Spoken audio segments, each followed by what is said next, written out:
Welcome to another unboxing video from theplayersaid.com. My name is Grant. Today I'm unboxing a very cool game, a fantasy style war game designed by Herman Luttman, Fred Manzo, and Ryan Howman are the developers on the project. And this one is published by Blue Panther. So a very cool looking game. It's called The Struggle for Zorn, the Red Blight.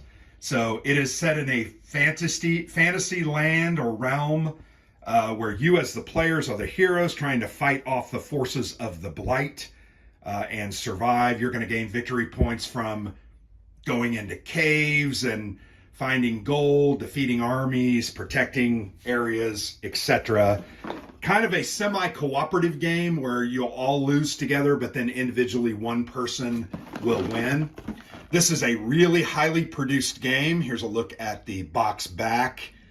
Huge big map, lots of great stylized artist counters, great looking cards, and it has a lot of pieces as well. The game plays from 1 to 5 hours, high solitaire suitability, mid complexity, and plays in 1 to 4 hours. So, and it actually says here, I'm sorry, game design, Herman Luttman, Fred Manzo, and Ryan Howman. I don't want to short those guys. And then development by Ryan, and then there's some other information. Ilya Kudryashov, Ryan did some of the art. Tawa Abiwa and Patrick Gomes did some of that art. But a really big box. This is a game that you're going to get a couple of friends together and play it out. So I'm very excited about that. One of the first things you see is a bag of dice, wooden cubes. The game uses 20-siders, 12-siders, 10-siders, and a few 6- and 8-siders. So they are, there's a lot of different dice involved, and then you've got a lot of these different multicolored cubes. This is a, and it's hard to tell, these are standees. Sorry. So you can slide some of these counters down into these holes, and they're going to stand up for you on the board. So that's kind of unique. A little bit of coolness there. Here's a look at the cards. These are event cards, and then what are called, I believe, spawn cards and strike cards that are going to force the enemy. Really great. That's the same cover art, but these are the activation cards, and then you're going to follow what they do, like an event or a blight wave, which I believe is all of the blight units conduct movement, so they're going to continually move. So the cards look like they control the AI or the enemy. They're going to spawn there. Obviously, you're going to want to shuffle these up, but there's quite a few of those cards in the game. This one came with a neoprene mat, a very nice neoprene mat. I'm going to go ahead and open this and lay that out. I'll have to move these components over a little bit. Not a huge mat, but it is a good size. And these are really nice, nicely printed. Really look great. You're going to want to, put some heavy boxes on them and lay them out. But let's go ahead and look at the bottom side of this. You can see some of these cities here. There are, so it looks like, I've read a little bit on it. I did an interview with Herman, but it kind of has that in magnificent style and crowbar kind of columns A, B, C, D, and E, where units are going to move down. You can see those arrows at the top. Very cool looking terrain. There's a great little terrain key here. There's also a lot of information about how units are affected by that terrain. And then just a legend about blight dens are the stars. So you're going to want to capture those, and I think you get more victory points. So let's go ahead and jump the camera up a little bit, get you kind of a look at the top of the board. It's similar, but has some different information. Really a great looking board. And like I said, it's a canvas map. So you're going to, that's going to wear really well. You're just going to have to flatten it out and then fold it up. Or I guess you could roll it and store it off out of the box. Nothing wrong with that. Let's go ahead, and we got some player aids here. Let's go ahead and take a look at the player aids, double-sided player aids.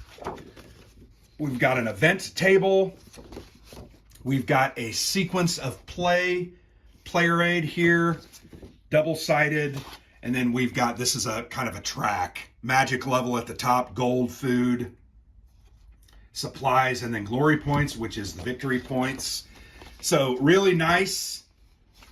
Once again, maybe they could have included a couple different copies of the player aids, but I think you can go ahead and probably just photocopy those. The rule book. The rule book is spiral bound, which I think is a really nice touch because that's going to make it wear a little better and flip around a little bit easier. You can see definitely this art style is very cool.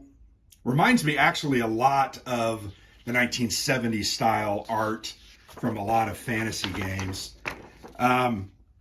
Rule book is big, 51 pages it says, but I think a lot of those are scenarios, talking about different elements, design notes, some of those other things. So it's, 53 total pages there at the top, you can see. But the game's not really overly complex. It's just got a lot of points. So you can see the rule book's pretty good. It's going to describe things pretty well, and I think make the game eminently playable. Now let's go ahead and get into some of the counters. So I'll talk about these counters first.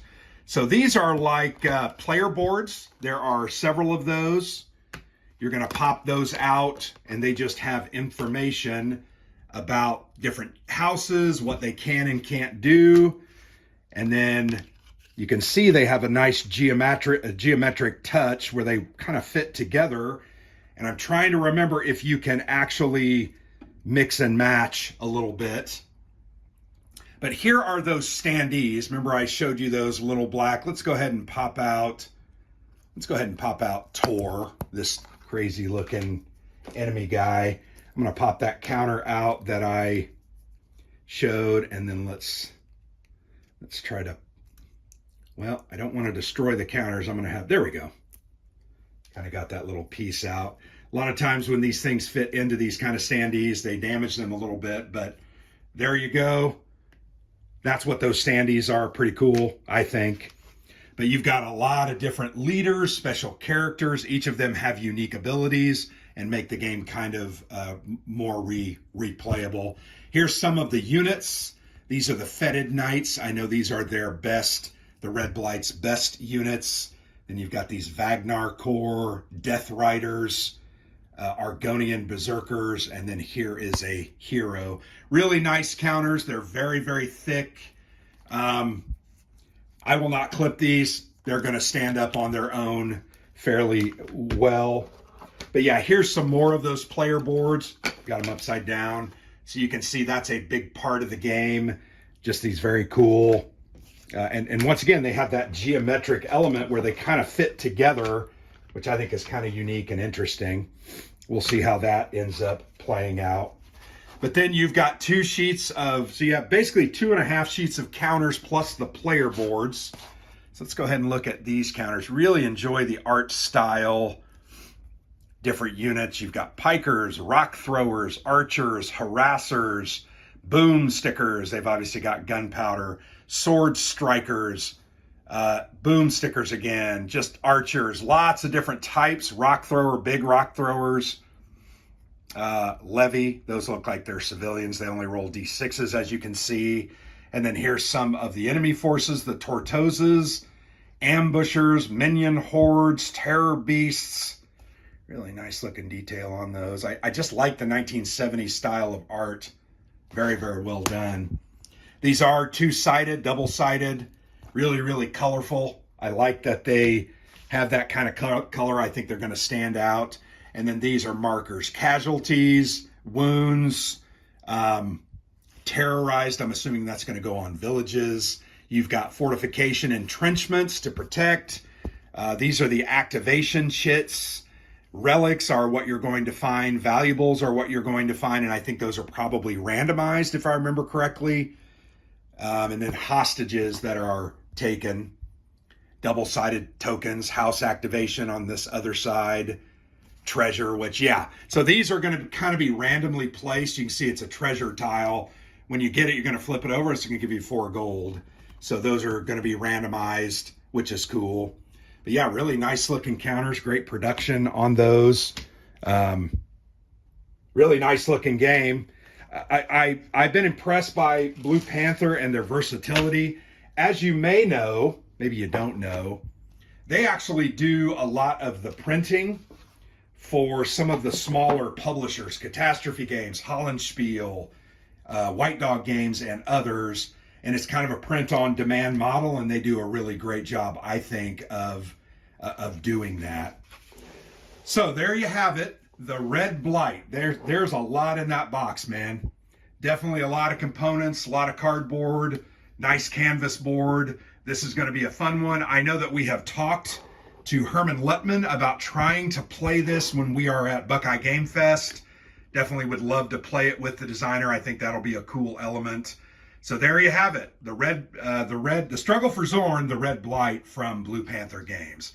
Hope you enjoyed the video. Thanks for watching. I've been Grant.